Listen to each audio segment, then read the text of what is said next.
Minute جی آپ اپنے سیرت کو سنوارنے میں لگائیں تو پھر انشاءاللہ آپ کو کامیابی یہاں بھی ملے گی اور روز قیامت میں بھی ملے گی۔ اور ینگسٹرز کو میں بتانے کی کوشش کر رہا تھا کہ ایک خوبصورت لڑکی کے لو لیٹر سے آپ پگلا جاتے ہو تو اللہ سبحانہ و تعالیٰ نے بھی ایک لو لیٹر لکھا ہے، اس کو کبھی پکڑو، چھوؤ، کھولو۔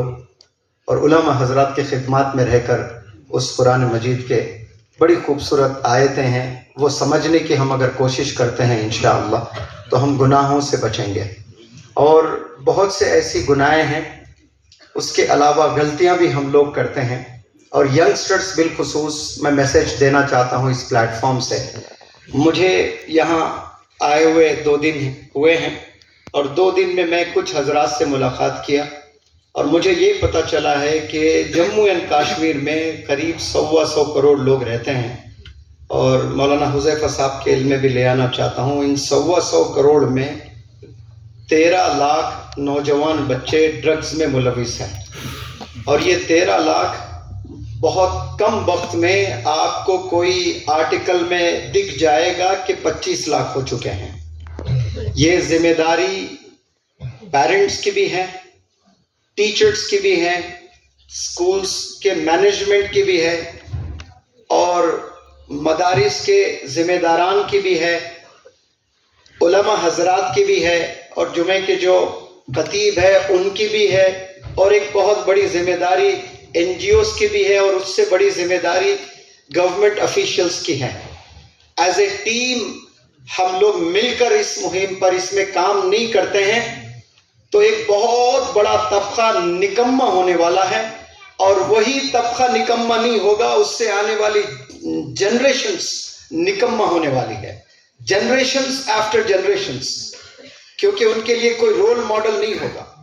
یہ بہت بڑا نقصان ہونے والا ہے۔ بلڈ پریشر بڑھ جائے تو کوئی دوا دیں تو بلڈ پریشر نارمل ہو جائے گا، ڈائبٹیز ایک بیماری ہے، دوا دیں تو گلوکوز لیول بالکل نارمل کیا جاتا ہے۔ حتیٰ کہ جو خطرناک بیماری اس دنیا میں کینسر ہے، وہ کیمو تھراپی کے ذریعے سے لاکھوں لوگوں کا علاج ہوا ہے، لیکن جو ڈرگز میں انوالو ہوتے ہیں اور اڈکٹ ہو جاتے ہیں اور لمبے عرصے سے اڈکٹڈ ہے، ان کی جو منزل ہے، ان کا جو ڈیسٹینیشن ہے وہ ڈپریشن ہے، اور ڈپریشن کی کوئی دوا نہیں ہے۔ کینسر کی دوا ہے، ڈائبٹیز کی دوا ہے، بلڈ پریشر کی دوا ہے، اور مزید بیماریوں کی دوا ملے گی، لیکن ڈپریشن کی آج تک کسی نے دوا نہیں بنائی۔ اگر یہاں ڈاکٹرز ہیں تو وہ بھی میرے اس بات سے اتفاق رکھتے ہیں، وہ نیند کے گولیاں دے کر بس سلا دیتے ہیں۔ ایسے کئی نوجوان M B B S doctors بننے والے تھے 4th ایئر میں کے اسٹوڈنٹس، ڈپریشن میں جا کر ڈاکٹرز نے ایسی دوائیں دی، لڑکی ایسی سند اور کند ہو گئی ہے کہ وہ سیدھے کھڑے بھی نہیں ہو سکتی ہے، بات بھی نہیں کر پا رہی ہے۔ کیوں؟ صرف اس کو بلینگ کی گئی ہے، یعنی اس کو ڈیگریڈ کیا گیا۔ پڑھے لکھے بڑے امیر کالج میں اس کو اپنے اچھے نمبرات کی وجہ سے رینک ملا، اور یہ غریب تھی، تو سارے امیر بچے بچیاں مل کر اس کو ٹیز کرتے تھے، اس کو کرٹیسائز کرتے تھے، اس کو نیچا دکھاتے تھے، وہ ڈپریشن میں چلے گئی۔ یہاں تو ڈرگز میں انوالو ہو کر ڈپریشن میں جو نوجوان بچے جا رہے ہیں، وہ بچوں سے اپیل کرتا ہوں کہ اس کا کوئی علاج نہیں ہے، یہ لا علاج بیماری، آپ کو کوئی علاج نہیں۔ آپ شادی کرو گے 25 سال میں جا کر، بیوی ہوگی، بچے ہوں گے، بیوی کے ساتھ دھوکہ ہوگا، بچوں کو کوئی خوشی نہیں دے سکتے، آپ بچوں کو اچھی تعلیم نہیں دے سکتے، بیوی جو خوشیاں جو ارمان لے کر آپ سے شادی کریں گی، اور وہ بیوی کو بھی دھوکہ ہوگا۔ صرف آپ کی بیوی، آپ کے بچے اگر ہوتے دھوکے میں، چلو چل جاتا، ایک گھر تباہ ہو گیا، لیکن آنے والی آپ کی نسلیں پر اس کا امپیکٹ ہونے والا ہے۔ تو میں اس پلیٹ فارم سے اپیل کرتا ہوں، یہ ایسی خطرناک بیماری، یہ پورے دیش میں جہاں جہاں جاتا ہوں وہاں نوجوانوں کو یہ میں دیکھ رہا ہوں۔ میرے ورکشاپ میں اگر 200 بچے آتے ہیں تو منیمم 10 بچے کہہ رہا ہوں میں بڑی ذمہ داری سے، وہ ڈرگز میں انوالوڈ ہے۔ یہ آج علماء حضرات کا بھی بہت بڑا رول ہونا چاہیے اس میں، پورے دیش اور دنیا میں نوجوان بچوں کو، ان کے صلاحیتوں کو، پتہ نہیں یہ کس کی سازشیں ہیں، یہ ڈرگز دے کر نوجوان طبقے کو نکمہ بنا کر، اور کچھ ہی لوگ کرسی پر بیٹھ کر حکومت کرنا چاہتے ہیں دنیا میں. کچھ ایسے تنظیمیں ہیں جو ایک بڑے طبقے کو لیبر بنانا چاہتے ہیں. اور یہ جو انگریزی تعلیم آئی ہے، برٹش نے جو لے آیا ہے، وہ لیبر بنانے کے لیے لے آیا ہے، وہ اسکلفل بنانے کے لیے نہیں لے آیا ہے. لہٰذا نئے اداروں کی ضرورت ہے، نئے چیلنجز ہمارے پاس میں ہیں. اس وقت میں اداروں کی ضرورت تھی.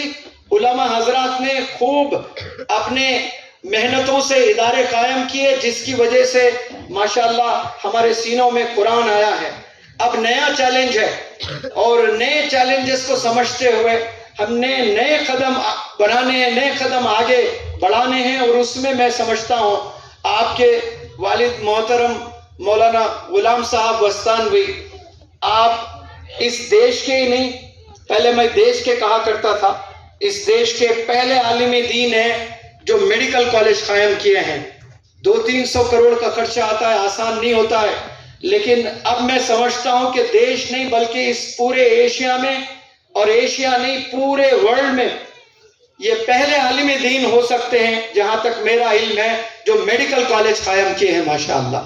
اور ایک نہیں 5 میڈیکل کالجز کیے ہیں، اور D Ed B Ed M Ed colleges چلاتے ہیں. کون؟ عالم دین. B Pharm D Pharm B Pharm M Pharm چلاتے ہیں. کون؟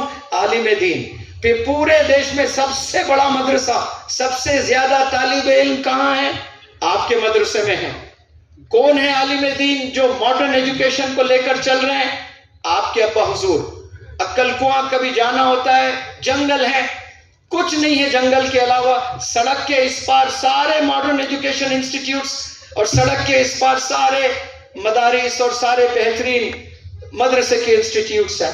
تو آج نئے قدم اٹھانے ہیں اور نئے چیلنجز ہیں. اس پلیٹ فارم سے میں سارے سننے والے، دیکھنے والے، سوشل میڈیا پر بھی اپیل کرتا ہوں، نئے اداروں کی ضرورت ہے. انشاءاللہ پھر وقت ملے میں یہاں آؤں گا اور لیکچرز دوں گا. جتنے بھی حضرات یہاں سننے آئے ہیں ان کا تہہ دل سے شکریہ ادا کرتا ہوں. السلام علیکم. عصر کے نماز کا وقت بالکل قریب ہو چکا ہے، اور کوئی آئے بتائیں کہ یہ لوگ کا نماز کا انتظام کہاں ہوگا.